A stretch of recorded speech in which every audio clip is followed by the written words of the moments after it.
गुरु प्यारी साध संगत जी, नमस्कार जी। आप सब कैसे हो? आशा करती हूँ बाबा जी के श्री चरणों में अरदास करती हूँ कि मालिक की कृपा से आप सब बहुत खुश होंगे, मौज बहार में होंगे और अवश्य ही भजन सिमरन में होंगे। साध संगत जी, मैं हाजिर हूँ आज आप सभी से एक बहुत ही खूबसूरत साखी साझा करने के लिए।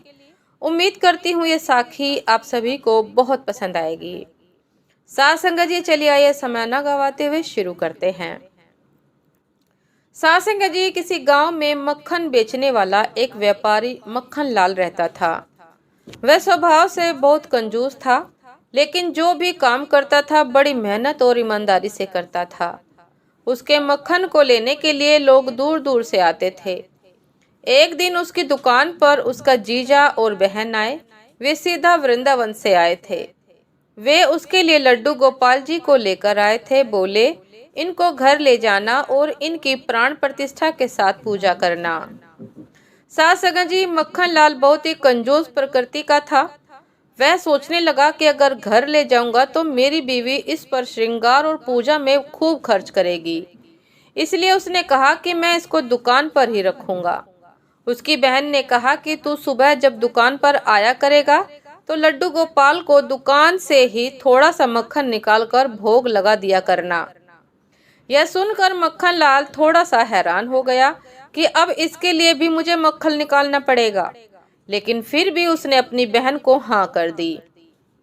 साध संगत जी, अगले दिन जब वह दुकान पर आया तो उसको याद था कि मक्खन का भोग लगाना है, लेकिन वह कहता है कि कोई बात नहीं, अभी कल ही तो इसको लाए हैं, मैं अभी 2 दिन बाद लगाऊंगा। उसने कहा, गोपाला, अभी तो तू खा कर आया होगा, मैं 2 दिन बाद तुझे भोग लगा दूंगा।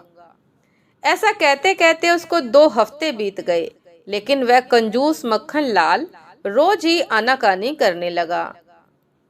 साध संगत जी, एक दिन जब मक्खन लाल सुबह दुकान पर आया तो उसने देखा कि आधा माखन ही गायब है। वह सोचने लगा, ऐसा कैसे हो गया? माखन कम कैसे हो गया? जितनी बिक्री रोज मक्खन की होती थी, दाम तो उसको उतने ही मिल गए, लेकिन फिर भी उसके मन में उथल पुथल मची रही। आधा मक्खन कहाँ चला गया? अब तो रोज का यही नियम हो गया, आधा मक्खन रोज गायब हो जाता था। साध संगत जी, मक्खन लाल को बहुत चिंता हुई।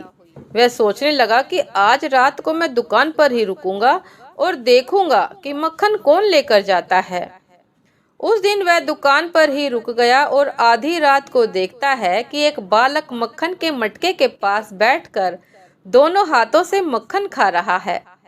मक्खन लाल हैरान हो गया कि यह बालक कहाँ से आया है, कौन इसको इधर लेकर आया है, इसके माँ बाबा कहाँ हैं, और यह दोनों हाथों से मक्खन खा रहा है जैसे इसी दुकान का हो। साध संगत जी, उसको बहुत गुस्सा आया। वह जाकर उस बालक को पकड़ता है और कहता है कि अब नहीं छोड़ूंगा, पकड़ लिया, अब नहीं छोड़ूंगा। तो वह बालक दोनों हाथों से तब भी मक्खन खाता रहता है। उस बालक ने कहा कि हाँ हाँ, छोड़ियो मत। मक्खन लाल सोचता है कि इतना हठी बालक, यह तो डर भी नहीं रहा, जरूर इसके साथ कोई आया हुआ है, मैं उसको देख कर आता हूँ। ऐसा कहकर उधर देखने गया और जब वापस आया तो वह बालक गायब हो चुका था। तो मक्खन लाल को बड़ी हैरानी हुई, एकदम से बालक कहाँ चला गया? मन मसोस कर बैठ गया। अगले दिन उसके घर जीजा और बहन आए हुए थे, तो उसने उनको सारी बात बताई कि मेरी दुकान से आधा मक्खन रोज गायब हो जाता है। उसकी बहन बोली, ऐसा करो, आज अपने जीजा को साथ ले जाओ और देखो कि कौन सा चोर है। साध संगत जी, जब रात को जीजा और साला दुकान पर छुप कर बैठ कर देखने लगे कि कौन आया है, तभी उन्होंने देखा कि एक बालक मटके के पास बैठकर दोनों हाथों से मक्खन खा रहा है। तभी वह दोनों उस बालक को पकड़ लेते हैं और कहते हैं कि कौन हो तुम, कहाँ से आए हो और यह मक्खन क्यों खा रहे हो? वह बालक बोला कि मैं तो वृंदावन से मक्खन लाल की दुकान की मक्खन की खुशबू के कारण ही तो यहाँ आया हूँ और तुम लोग मुझे मक्खन खाने से रोक रहे हो। वह और उसका जीजा एक दूसरे का मुंह देखने लगते हैं कि ये क्या लीला है, ये छोटा सा बालक इतनी दूर वृंदावन से मक्खन चोरी करने के लिए आया है। वह पूछते हैं, तेरे मैया बाबा कहाँ हैं? उसने कहा कि वो तो वृंदावन में ही हैं, मैं तो यहाँ मक्खन खाने के लिए आया हूँ। मक्खन लाल कहता है कि तू तो मेरा घाटा करवा रहा है। वह कहता है कि क्या मक्खन बेचते हुए तुम्हें कभी घाटा हुआ है? तुम्हें तो उतने ही पैसे मिलते हैं। हाँ, यह बात तो सही है। मक्खन लाल सोचता है कि ये कैसे हो रहा है। सात संगत जी, मक्खन लाल अपने जीजा को कहता है कि उसको पकड़ कर रखिए, मैं इधर उधर देखता हूँ, जरूर इसके साथ कोई है। जब वो इधर उधर देखता है तो उसे वहां कोई नहीं मिलता और आकर देखता है कि वह बालक भी वहां नहीं है। जीजा को पूछता है कि वह बालक कहाँ गया, तो वह कहता है कि मुझे नहीं पता चला कि वह कहाँ चला गया। तभी उनका ध्यान लड्डू गोपाल के मुख पर पड़ता है, जिनके मुख पर बहुत सारा मक्खन लगा हुआ था। सात संगत जी, वे दोनों यह देखकर बहुत हैरान हो जाते हैं कि अरे, यह तो लड्डू गोपाल की लीला है, जो आकर यहाँ मक्खन खाते हैं। मक्खन लाल और जीजा धन्य धन्य हो उठते हैं कि लड्डू गोपाल जी ने तो साक्षात हमारे मक्खन का भोग लगा लिया। जीजा ने कहा कि मैंने तो तुम्हें कहा था कि इनको रोज एक कटोरी मक्खन का भोग लगा दिया करो, और तूने नहीं लगाया।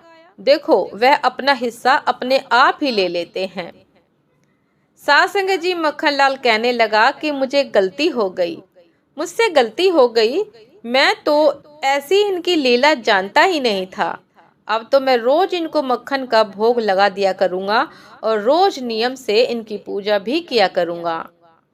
सात संगत जी, ऐसे हैं हमारे लड्डू गोपाल जी, जो उनको चाहिए वह प्यार से नहीं तो हक से भी ले लेते हैं। मक्खन लाल की ईमानदारी और मेहनत की कमाई थी, चाहे वह कंजूस था, लेकिन उसके मक्खन की खुशबू में मेहनत और ईमानदारी थी।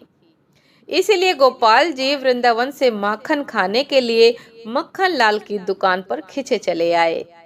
सात संगत जी, ये थी आज की एक बहुत ही खूबसूरत साखी कि ऐसे भी नसीब किसी किसी के ही होते हैं सात संगत जी, जिनको परमात्मा स्वयं दर्शन देते हैं, जिनके घर माखन आकर स्वयं खाते हैं माखन चोर। तो सात संगत जी, आशा करती हूँ कि साखी आप सभी को बहुत पसंद आई होगी। यदि पसंद आई हो सात संगत जी, तो लाइक कमेंट शेयर करना ना भूलिएगा। चैनल पर जो भी नए हैं कृपा करके सब्सक्राइब कर लीजिएगा, ताकि चैनल पर मिलने वाली सभी शब्द साखियों की अपडेट आप सभी को समय पर मिलती रहे। सात संगत जी, आप हमें इंस्टाग्राम पर भी फॉलो कर सकते हैं। इंस्टाग्राम का लिंक डिस्क्रिप्शन बॉक्स में दिया गया है। सात संगत जी, आपसे फिर मुलाकात होती है एक नए शब्द साखी के साथ, एक नई प्रेरणा के साथ, ऐसे ही एक प्रेम साखी के साथ। तब तक के लिए आज्ञा दीजिए। नमस्कार जी। सदा खुश रहिए, मुस्कुराते रहिए, भजन सिमरन करते रहिए। नमस्कार जी।